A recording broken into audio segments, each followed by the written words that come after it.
ايش عملتوا في تونس بعد الثورة؟ نجحت ثورتنا هي رجلنا كل الأمور، تهنت دولتنا هي وكتبنا حتى الدستور. الشعب الكل خيال عايش في أمن وأمان، وتونس جنتنا هي مزروعة فل ومشمول. وانتوا يا مصريين عملتوا ايه؟ واحنا كمان ارتاح البال، امورنا ماشية عالي العال. انتخبنا الرئيس والشعب هيص، ومصر تمام تمام، ومصر تمام. وانتم يا ليبيين شندرتوا؟ شندرنا ثورة ثورة ثورة ثورة ورصاص ورصاص. اللي ولا دبلوماسي واللي محلل سياسي واللي استولى على الكراسي، واحنا في نفس المآسي. الشعب الليبي اهلي وناسي، زي ما هو ريح زي ما هو ريح قبله سوا ريح نفس الدسكة ريح نفس الدسكة ريح نفس الدسكة ريح قبله سوا ريح هو ريح الشعب الليبي ريح الشعب الليبي ريح نفس الدسكة.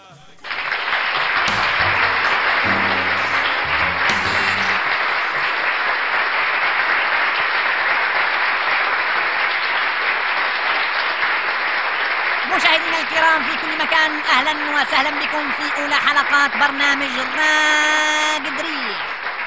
إن شاء الله أموركم طاع وحالكم باع. معاكم مفتاح اللي عمره مرتاح، من يومي تعبان مواطن بسيط وغلبان عايش على المرتب. شديت الطابور زمان على الأسواق والجمعيات، ولما جت ثورة فبراير فرحت وشاركت باللي نقدر عليه، بالذات لما قالوا أقل مرتب بعد الثورة بيولي 4000 دينار. واللي زاد خلاني نفرح بالثورة لما طلع الشيخ مصطفى عبد الجليل وقال من اليوم من حقكم تتزوجوا 4. المهم جريت ومشيت وجيت وانطبيت، وبعد هذا كله تشوف فيا شي ينبحبح. عموما من اليوم بنكون معاكم وبنتكلم على الكل، عليا وعليكم وعليهم. بتقول لي من هما بنقولها لك عربية، السياسيين وصراحهم وين وصلوا بينا. بنتكلم على اللي انتخبناهم باش يعيشوا بيننا ويحسوا بينا ويبنوا لنا الدولة اللي قدمنا من أجلها التضحيات، لكن للأسف خشوا في صراعات وأصبحوا من سكان تونس ومصر في الرحاب والتجمع الخامس ويتسوقوا من سيتي ستار. وبنتكلموا على الخنابة والنهابة اللي أصبحوا بعد الثورة من أصحاب الملايين، سيارات وفيلات وحوايز ويخوت وشقق في تركيا وفي إسبانيا وأرصدة في الداخل والخارج، وراقد الريح حتى مرتبه معاش لحق عليه. وبنتكلم على المتسلقين وعلى المجرمين اللي يقتلوا في الناس. المهم حكاياتنا مستمرة طيلة أيام الشهر المبارك. ما نبيش نطول عليكم، خلونا نخشوا في حكاية اليوم اللي بيحكيها لنا الحاج سعد. اتفضل يا حاج سعد. السلام عليكم. وانا جايكم وقفني واحد قال لي ورقيك. قلت له انت منو؟ قال لي احنا اللي حررناكم.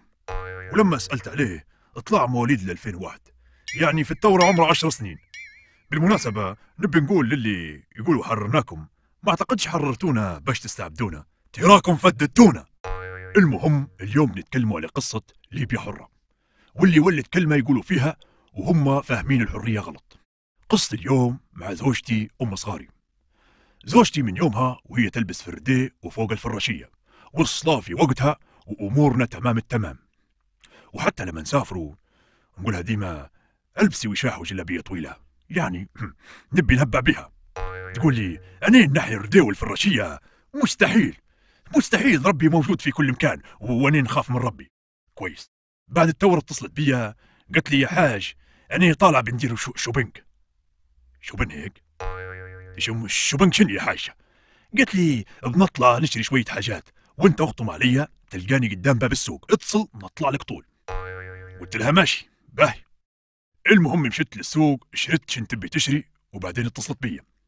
مشيت بنروح بيها. لما وصلت قدام السوق اتصلت بيها.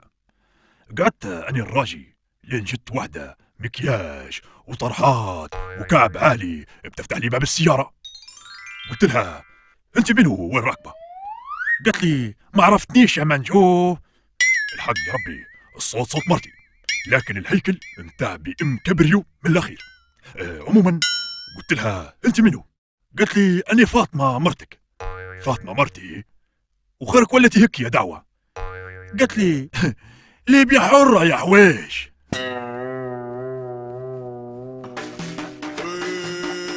ثورة ثورة ثورة ثورة ورصاص ورصاص. اللي ولا دبلوماسي واللي محلل سياسي واللي استولى على الكراسي، واحنا في نفس المآسي. الشعب الليبي اهلي وناسي، زي ما هو ريح زي ما هو ريح قبله سوا ريح نفس الدسكة ريح نفس الدسكة ريح نفس الدسكة ريح قبله سوا ريح هو